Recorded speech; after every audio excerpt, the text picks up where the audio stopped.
Hare Krishna.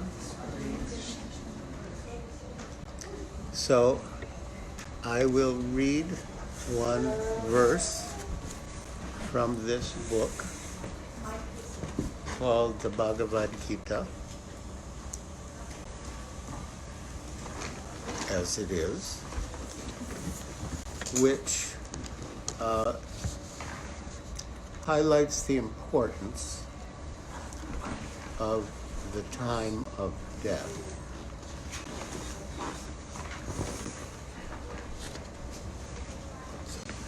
It looks like it's not audible. It just needs to be this way. Okay. And you need to move the stand a little bit. Yeah.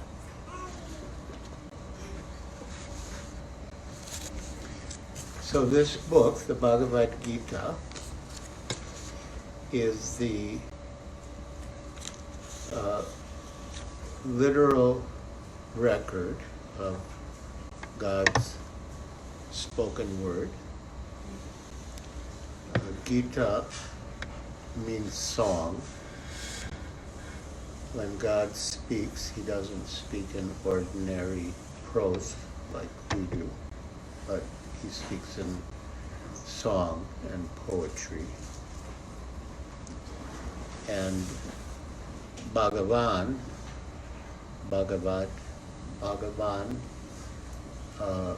means God, and the literal meaning, Bhaga means opulence, and Van means one who possesses. So Bhagavan means one who possesses all opulence.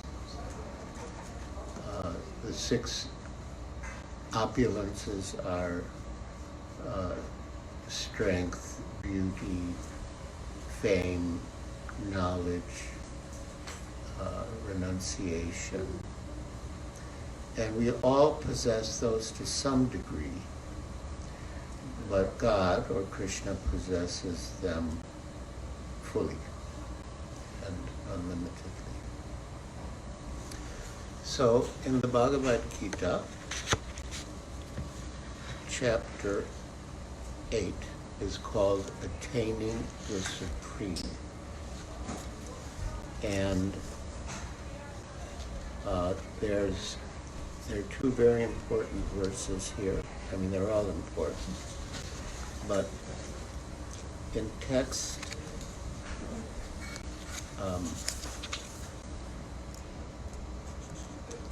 6, Lord Krishna says, whatever state of being one remembers when he quits his body, that state he will attain without fail. So our consciousness at the time of death is very important because it will determine our next life. Of course, the reason that is the case is because we, as living entities, are not the body, but we are the Atma, or soul, within the body. And as long as the Atma is within the body functions. We say the body is alive. Actually, the body is never alive. But it is animated. The body is a machine, but it is animated by the presence of the Atma. And when the Atma leaves the body, we say the body is dead. And actually, life is due to the presence of the Atma. If you consider it logically, there could only be two explanations. One is that life is due to another energy, the Atma, which is spiritual, or it arises out of a combination of chemicals Now, if life arose from a combination of chemicals or material ingredients, death would mean a breakdown in that arrangement. And by restoring that arrangement, one could bring the person back to life. But we have no such experience. It's not possible. With a car, which is also a machine, like the body, if the car breaks down, you can find out what the broken part is and replace it and make the car work again. But at the time of death, when the Atma leaves the body, practically all the material ingredients in the body are the same. I mean, within a moment, when the Atma leaves, the person is dead. But everything is there, from one moment to the next. Practically everything is exactly the same, except that the Atma has gone. So what happens to the Atma, which is us, that's our actual identity, after it leaves the body? So that, as stated here by Krishna in the Bhagavad Gita, depends on our consciousness at the time of death. And if we, whatever we think of at the time of death will determine our next life.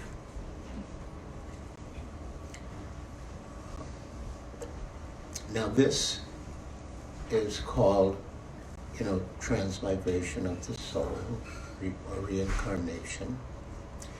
And actually, if we analyze it, we'll see that even within this lifetime, we have passed through many different bodies. For example, when we were born, we had a baby's body. Now, if I show you pictures of 10 babies, you won't know which one is me. Because that baby's body and this body are different. So I've already changed my body, even in this lifetime. But I, the soul, the Atma, am the same. So similarly, at the time of death, I will just change my body again. But we have some choice as to what body we get, and that depends on our activities during life and also our consciousness at the time of death.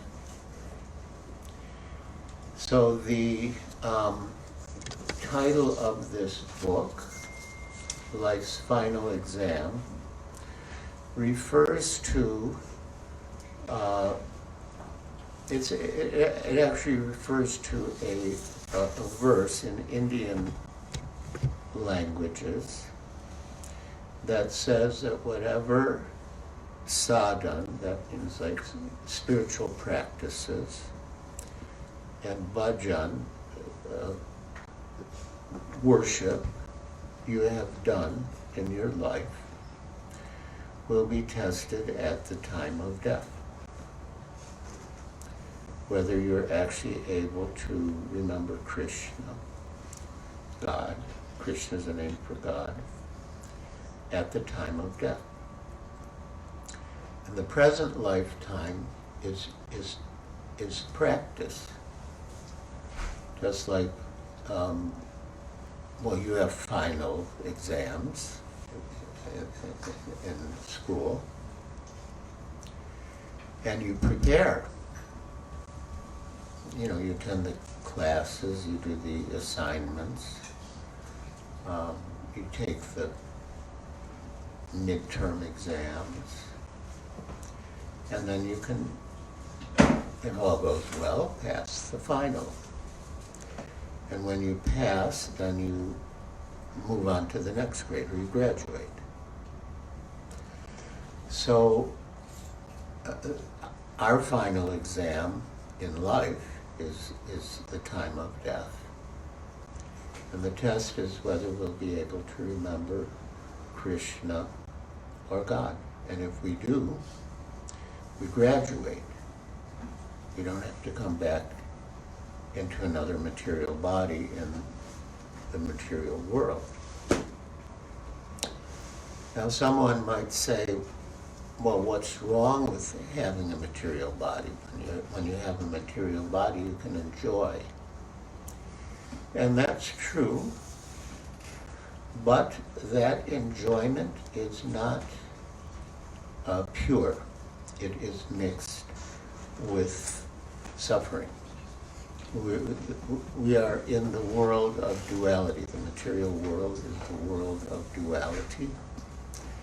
And so there's always pleasure and pain, happiness and distress.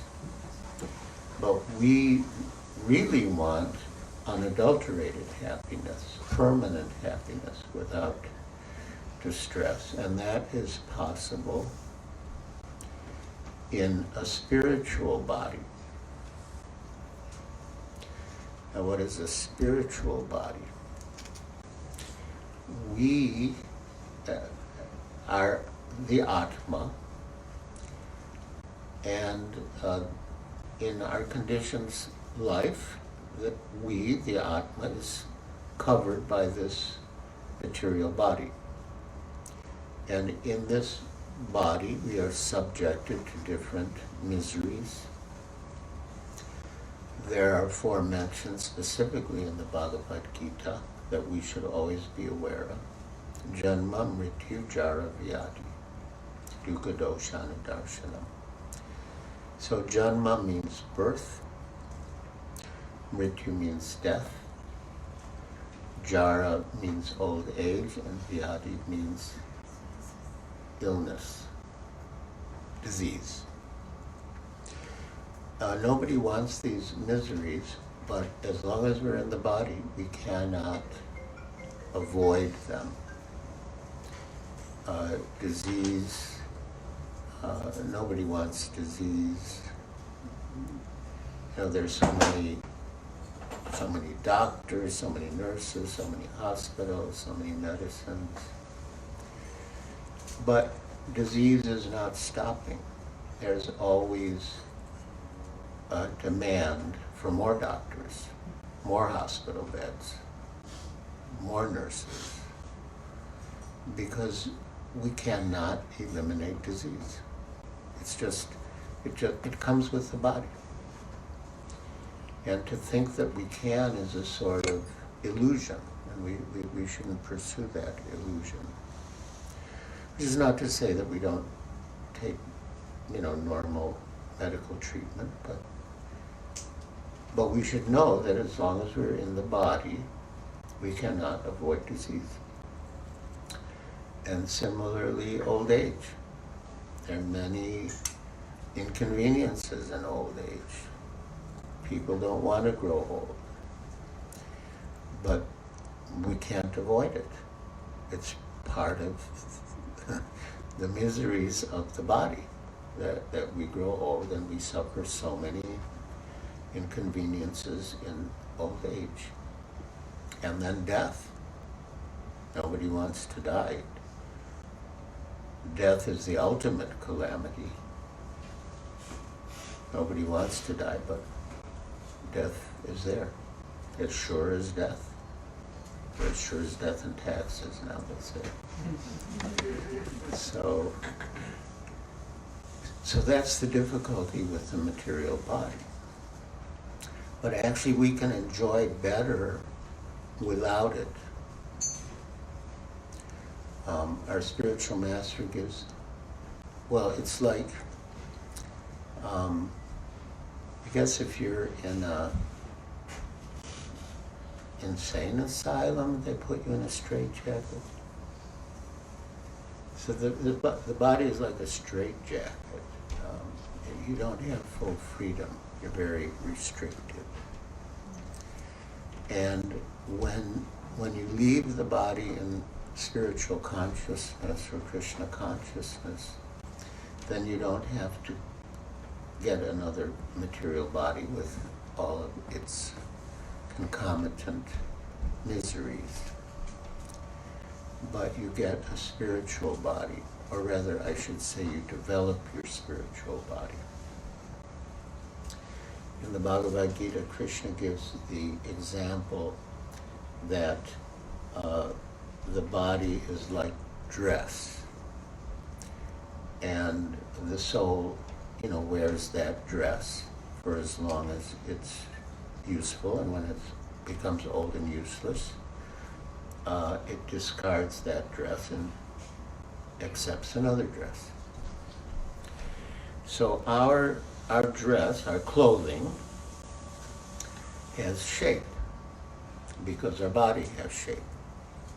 So this body, which is like dress for the soul, has shape because the soul, the Atma, has shape. The soul is a person, it's us. That person who is us is the Atma. And it has senses. Like I'm looking through these eyeglasses, but the eyeglasses are not seeing. I'm seeing, the eyeball is seeing. But the eye is not the body. The eye is actually the Atma. Because when the Atma leaves the body doesn't have any sense perception. So that real significant point of who I am is the Atma, the spiritual spark, which is part and parcel of God or Krishna. And we have to live our lives with that understanding. Again, our spiritual master, Srila Prabhupada, gave the example that if you're doing a mathematical calculation and you make a mistake in the first step, even if you perform all the other functions perfectly, you may get further away from the answer because you made a mistake in the first step.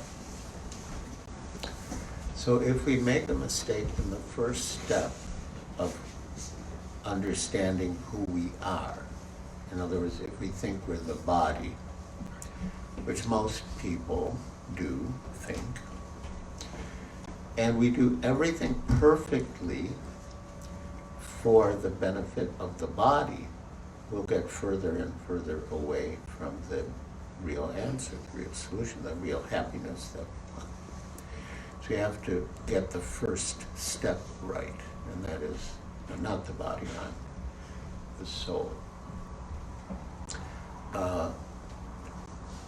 Sometimes we give the example of a bird in a cage. That if you have a bird in a cage and you decorate the cage very nicely and polish the bars at the cage and put all sorts of nice things in the cage, but you don't feed the bird will not be happy. So the soul is like the bird and the body is like the cage. So we can do so many things for the body, which is fine. But the soul, the bird in the cage, will not be happy unless we feed it. So what is this food? What is the sustenance for the soul? That food, that spiritual nourishment, is connection with the Supreme Soul, or Krishna, and we can make connection with him through his name, on the material platform, the name of a thing and the thing are different. For example, if I'm thirsty, I'm in the desert, I'm chanting water, water, water, water. Well, chanting water, water will not quench my thirst, because the word water and the substance water are different. But if I chant Krishna, Krishna, Hare Krishna, Krishna is personally present, dancing on my tongue. So by connecting with Krishna, by chanting his name, or reading his words in the Bhagavad Gita, or reading words about him. The Bhagavad Gita is sort of the basic textbook, and it's 700 verses, and then there's an advanced book called Srimad Bhagavatam, which is 18,000 verses.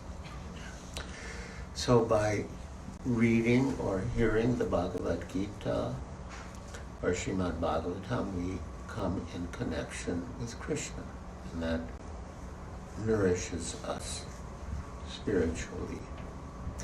And there are other manifestations of Krishna that can nourish us spiritually. One is prasad. Prasad means literally mercy. And prasad is food that is offered, prepared with love and devotion for Krishna, and offered to him with love and devotion. And it is actually eaten by him. And he could, if he wanted, like us, eat it in such a way that there's nothing left.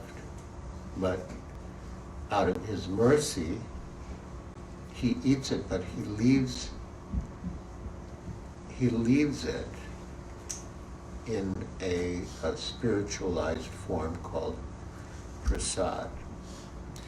And it resembles the food that it was before it was offered, but it's not the same as before it was offered. It's different. I have a colleague who was in India in the Peace Corps, and when he got the opportunity, he would go to temples of Krishna, and every temple will, distribute prasad. So he would get prasad, and he appreciated it. It seemed different from ordinary food. Then after India, he came back to America and he met the devotees, and he started to come to the Hare Krishna temple in Buffalo, New York, and he had the prasad there, and he recognized, oh, this is the same special taste as the prasad I had in the temples in India. So it's not ordinary food, and it nourishes the soul and the body. So we want to feed that bird in the cage. We want to nourish our souls with Krishna consciousness, things that make us conscious of Krishna, help us to be conscious of Krishna, so that at the time of death, we can remember Krishna.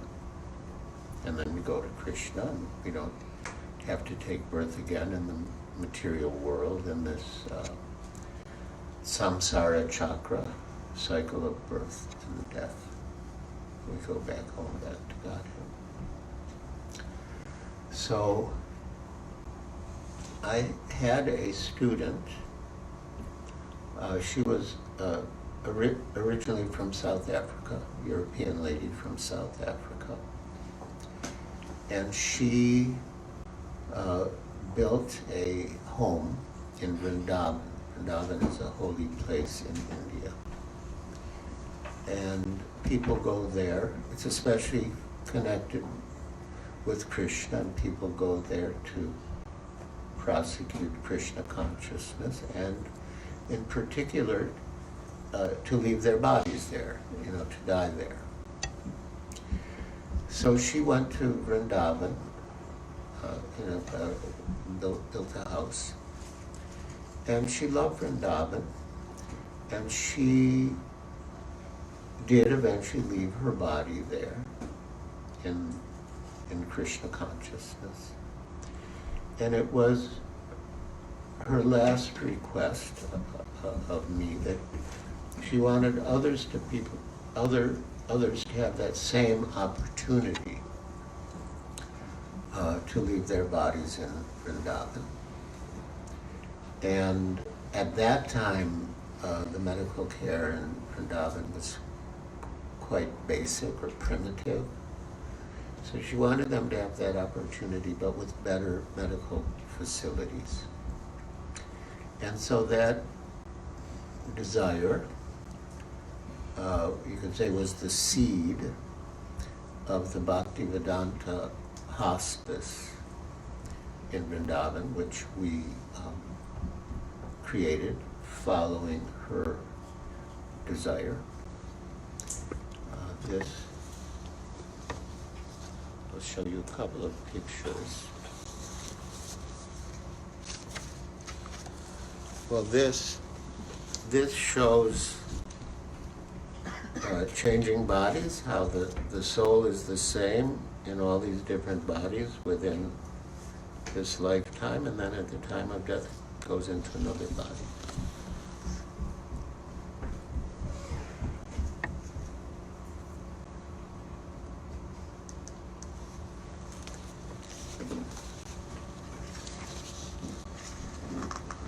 And this is a picture of that lady, Archa Vigraha Devi Dasi from South Africa. This is her. Oh, I didn't mention that. Yeah, she had terminal cancer. And so this was towards the end. I'm like feeding sacred water into her mouth.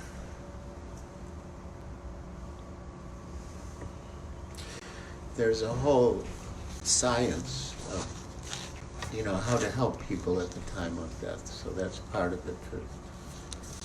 And then this is the front entrance to the hospice that we made in Vrindavan called Bhaktivedanta Hospice.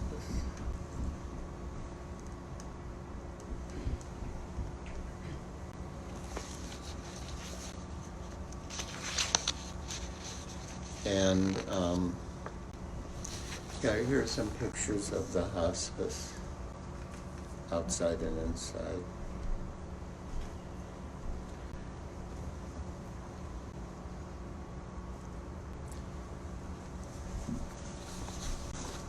But the whole idea is to, help the person remember Krishna at the time of death, pass the final exam and go to Krishna. And then that soul in his spiritual body or her spiritual body will go to Krishna and be embraced by Krishna. That is depicted here when the devotee goes back to Godhead. Krishna welcomes him and embraces him or her.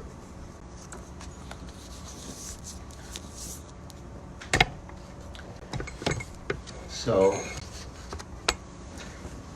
there was an entrepreneur. Well, I can mention the name, Steve Jobs, who created Apple. And he heard a lecture or a talk in which someone said that you should live your life as if each day was your last, because one of those days will be your last. So, he took that to heart, and in due course, he in the morning he would look at himself in the mirror and he would think, if this was my last day, what would I do? And he said if too many days passed in which what he was doing was different from what he would do if it was his last day, he figured, I have to make some adjustment here.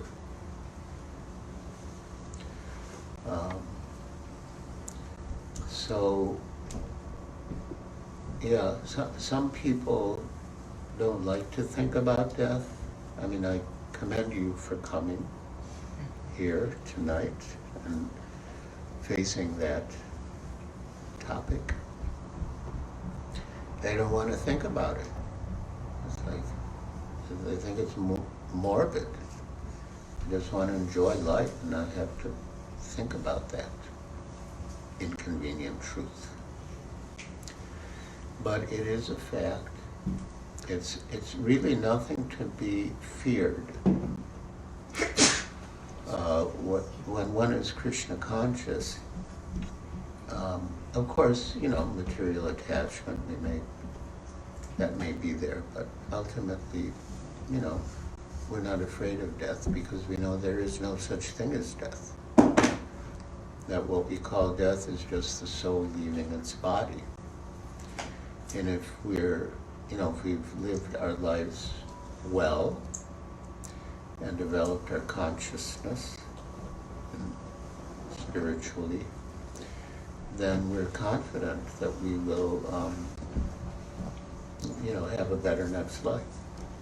Ideally, with God, with Krishna.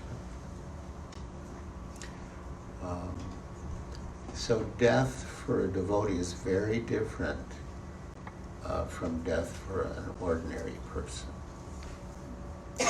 And Srila Prabhupada and our previous authorities give the example of a cat and a kitten and a rat. The cat, the mother cat, picks up her kitten in her mouth. Do you know that? Have you ever seen that? Yeah. Mm-hmm. Yeah, so the mother cat will pick up her kitten in her mouth. So for the kitten, the mouth of the mother is a loving transport. And the cat will also pick up a rat in her mouth. And for the rat, that's doom. It's like death. So it's the same cat, it's the same mouth. But the experience is very different for the kitten and for the rat. So the experience of death is very different for someone in Krishna consciousness. It's like Krishna's, coming to take the person. And for an ordinary person, death is a very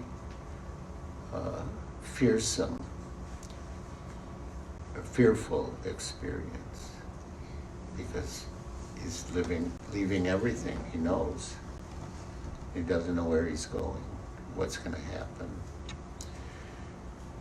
So it's, can be quite terrifying. So to help people,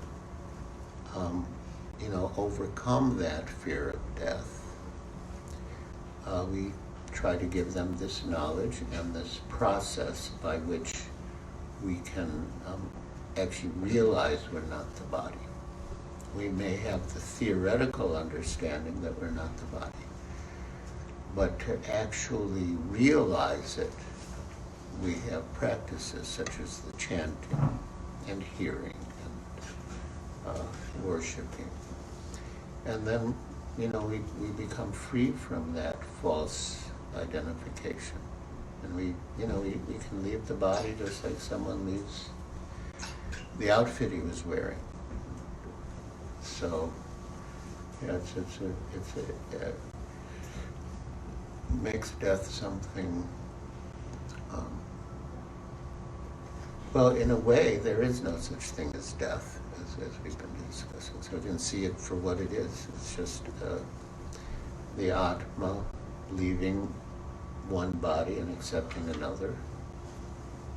And, if one is prepared, that next body won't even be a material body with birth, old age, and disease and death. It will be a spiritual body with which we can enjoy with Krishna.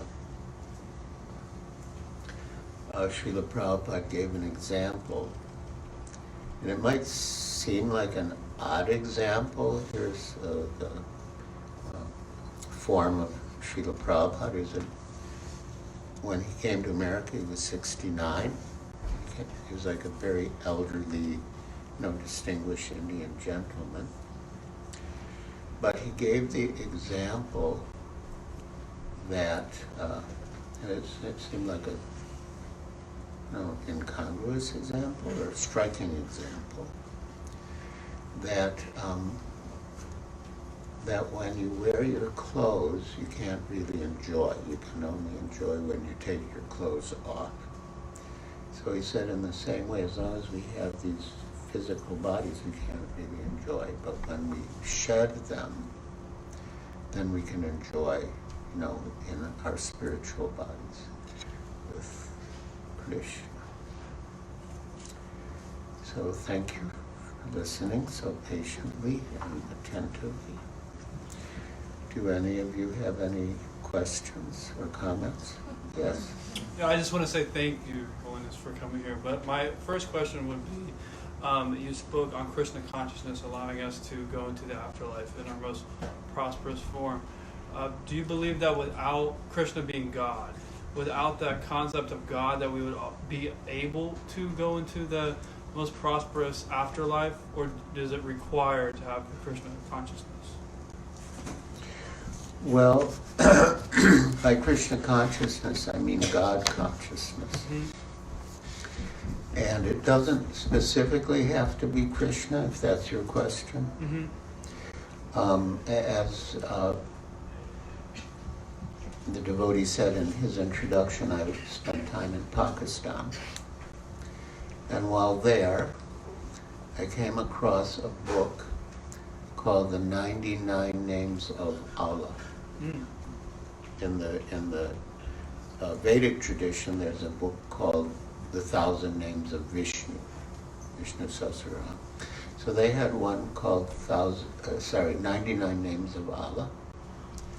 And in that book, they say that the best thing, a Muslim can do for a departing loved one is to chant the holy names of Allah at the time of death. And we find that in other traditions, mm-hmm. also in Jewish tradition, and I would imagine in the Christian tradition, that to sing the names of God at the time of death. And it's we don't know what condition the dying person will be in. We hope he can utter the name of God, but at least if his friends and loved ones are there singing the names of God, that sound can enter his ear. The ear is the last sense to go, even when all the other senses are not functioning. The sense of hearing continues. And that will help that person go to God, Krishna or Allah or whatever. Mm-hmm. But without that, do you believe that they would not be able to transcend into the great spiritual realm, the greatest possible? Well, I don't see how they would. Mm.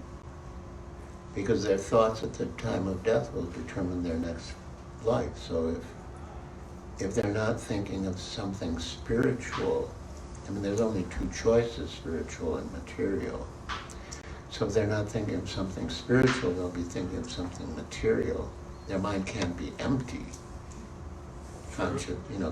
Consciousness means conscious of something. There's no such thing as consciousness without content. So if they're not thinking of something spiritual, they'll be thinking of something material, and then they'll take birth again in a material form. Thank you. Good question. Yes? What is moksha, and how does one know if someone has attained moksha? What is moksha, and how does one know? If someone who's just passed out. Oh, someone who's passed away has achieved moksha. Moksha means liberation. Liberation from the cycle of birth and death. And, that is attained, in essence, by Krishna consciousness, by God consciousness at the time of death. And, one can get an idea, by the circumstances of the person's departure, if he's attained moksha. And when someone leaves, we can pray for them. I mean, they will be existing as Atma, they will be existing, and we can pray for them. We can pray to God to help them in their progressive spiritual journeys. Yes? So, that was a great question. Is, do you think that to God, whatever name people choose to call him with, do you think God sees us as children as, two different classes, one group of people who are his devotees and one group of ordinary people? Does he see us as just his children? He's asking, does God see us in two categories? Well, we're all his children, so does he see us as some as devotees and some as not devotees, or does he just see us all as his children? Well, he sees us all as his children, but he's also not stupid, and he can distinguish between an obedient child and a disobedient child. It's not that he has some ego that he wants people to obey him, but it's in their interest if they obey him. So you're saying regardless of whether we are obedient or not, we will not be disregarded because, in our daily lives we meet with different kind of people with different beliefs and different cultures, and it's really like some of them are very strong, as to if you are disobedient, God will disregard or you will not be taken into God's rule or something after you die. But that is a very conflicting belief. So I find it like how can I better prove, or how can I better convince them that no, that is not the case. Whether we are obedient or not, we are still the children of God. And it is up to us that we do good things or bad things here. But in the end of the day, we're still his children, and we should not forget that. Yeah, we are his children. But some children live at home with the father, and some who are criminal live in the jail. They're still his children, but they don't all reach the same destination. Yes? Thank you for this enlightening talk. I'm curious, what determines the length of our material life? Some people live longer, some people not as much. Oh. Well, the duration of our life, in one sense you could say, is determined by our karma, And some people, are destined to live longer, and some people less so. There's another perspective, or a variation, which is that we're allotted a certain amount of breaths. So there are yogis who slow down the breathing process, and they can live for hundreds of years by slowing down the breathing process. But our perspective is that, whatever time we have, let us use it in the best possible way to serve God. And we don't want to.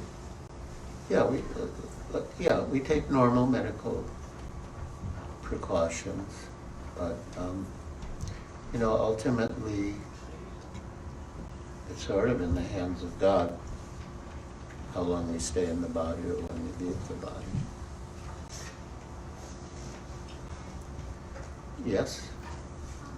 Hi, I was just wondering, when you sit with someone like you were showing in the book, who is on their way, Yeah.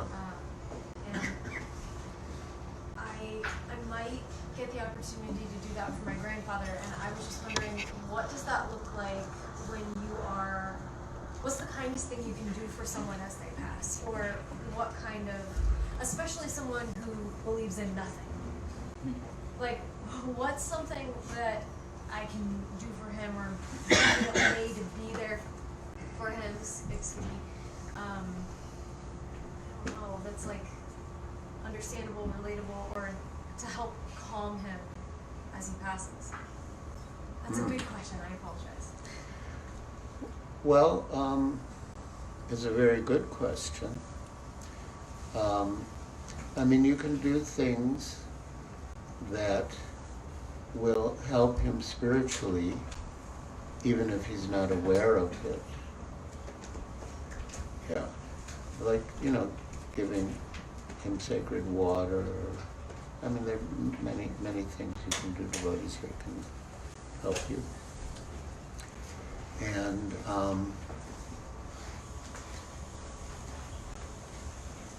chanting is good. Yeah. It depends on how externally conscious he is.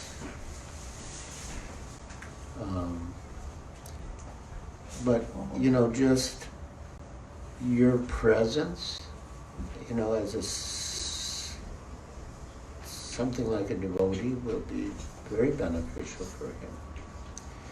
And his just thinking kindly of you, you're holding his hand and, praying for him.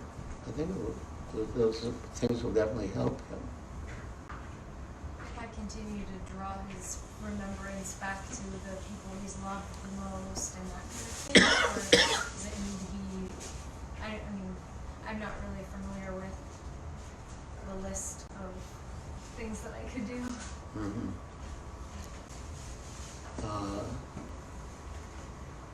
I guess helping him remember the people he loved is, it's okay, but, like, where are they? If he leaves his body thinking of them, then where will he go? So, I think we could aim a little higher.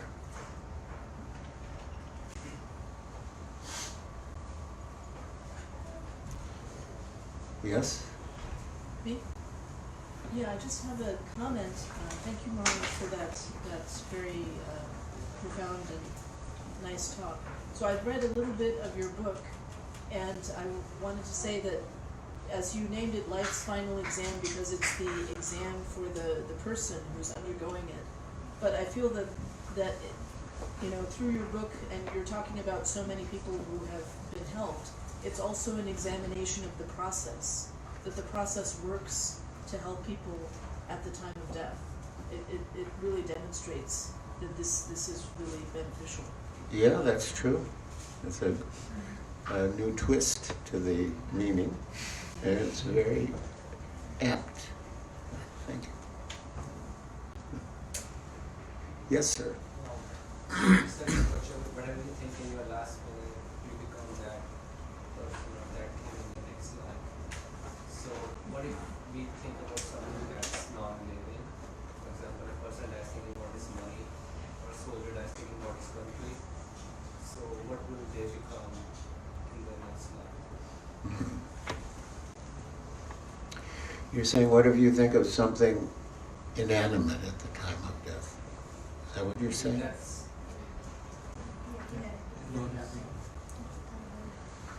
Well, I mean, one pretty common example of that is someone who lives in a mansion or a palace or a castle. He's very attached to it, and at the time of death he thinks of it. So he can't take birth as a castle, that's not a life form. But what often happens in those cases is the person will take birth as a ghost in that castle. That's why there are like so many haunted castles, because the residents were so attached that they thought of the castle at the time of death, so they took birth as a ghost in the castle.